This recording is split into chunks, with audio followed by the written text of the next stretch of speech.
In my experience, many people hope their exes will fall back in love with them. They're eager to make it happen and bring their exes back into their lives. If you're curious about how to make this work, this video is perfect for you. Despite its simple visuals, the knowledge it offers will amaze you. I'll share my insights on manifesting your specific person. Having tried it myself multiple times, I can assure you it works. If you've been struggling to manifest your ex and have watched countless videos on the topic, this might be the last one you need. Following the practice I'll discuss can lead to noticeable progress within days. Back in 2019, I didn't even know about the concept of a specific person.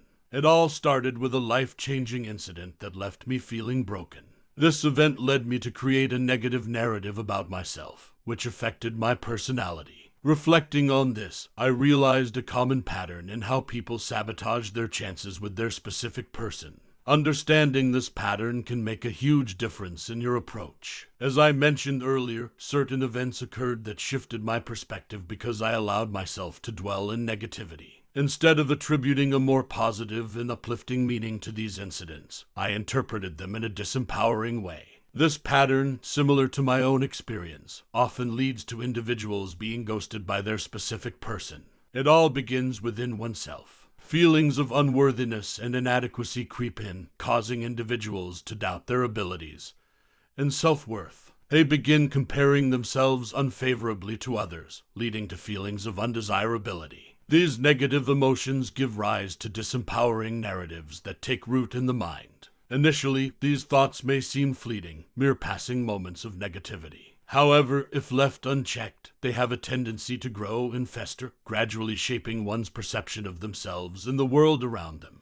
The allure of indulging in negative thoughts, despite their harmful effects, is akin to a fleeting pleasure that is momentarily distracted from reality. This negative mindset begins to color one's interactions and experiences, eventually spilling over into their relationship with their specific person. The acceptance of unworthiness in comparison to others breeds insecurity, leading individuals to believe that their specific person deserves someone better. Consequently, any perceived rejection or indifference from their specific person serves to reinforce these negative beliefs. A missed call or an interaction with a colleague can trigger feelings of jealousy and inadequacy, further deteriorating the relationship. In essence, this downward spiral stems from internalized negativity and self-doubt, ultimately sabotaging one's relationship with their specific person. Now, as your primary focus shifts towards improving your relationship, it's crucial to recognize the detrimental effects of clinging too tightly. When you become overly dependent on your specific person, you inadvertently diminish your own role in the narrative of your life.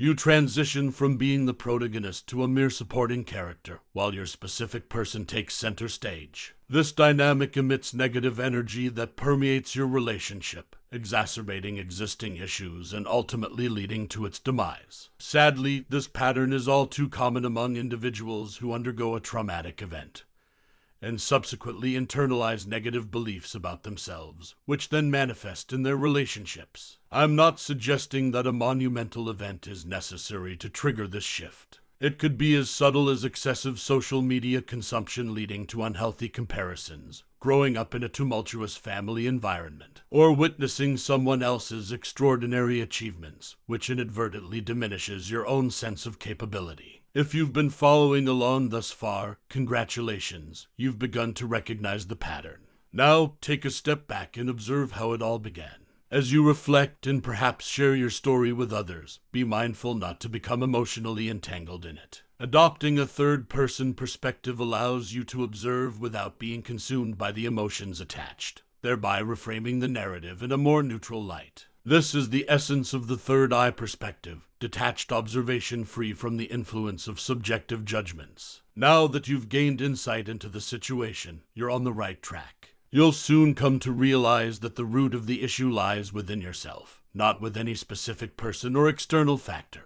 It began because you allowed external influences to impact you internally. The narrative isn't about anyone else, it's always been about you. What may seem attractive or captivating now could lose its allure later due to the significance you assign to it. Understanding that the starting point was within yourself empowers you to focus on personal growth and self-definition. Unfortunately, many individuals adopt the opposite approach. They fixate on a specific person, shifting their attention away from their own self-concept. This shift often leads to seeking validation from the other person, perpetuating a cycle of dependence. However, the key to breaking free from this cycle lies in changing your perception of yourself. As Neville Goddard aptly stated, no one can change but oneself. It's not about altering someone else, it's about transforming yourself. By focusing on self-improvement, you naturally influence how others perceive and interact with you, opening doors to new opportunities and connections. In my experience, I've found that nearly 90% of one's focus should be dedicated to reshaping their self-concept, with the remaining 10% allocated to their specific person.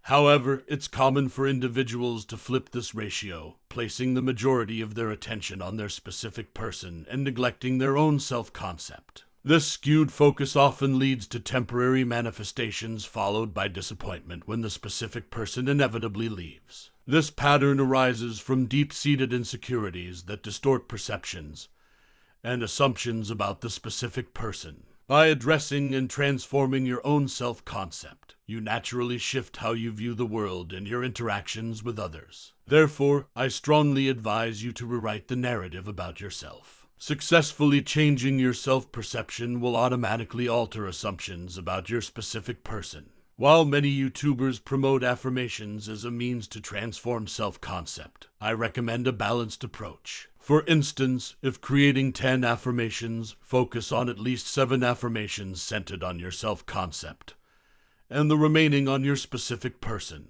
When crafting affirmations for your specific person, 1 or 2 affirmations implying a loving relationship are sufficient. However, prioritize affirmations about yourself, drawing inspiration from the ideal version of you observed from a third-person perspective. Envision yourself as the most desirable and cherished individual and base your affirmations on this perspective. Recite these affirmations privately, emphasizing internal transformation over seeking external validation. Remember, your personality is your personal reality, and seeking validation from others only hinders your growth. Embrace this new persona and initiate internal change today. I often hear about individuals protesting on the streets, seeking acceptance from others. However, the true path to fulfillment lies in self-acceptance. Before seeking validation from external sources, it's crucial to embrace oneself internally. Life is a continuous journey of improvement where we strive to enhance, build, and upgrade our existence. I hope this lesson resonates deeply with you.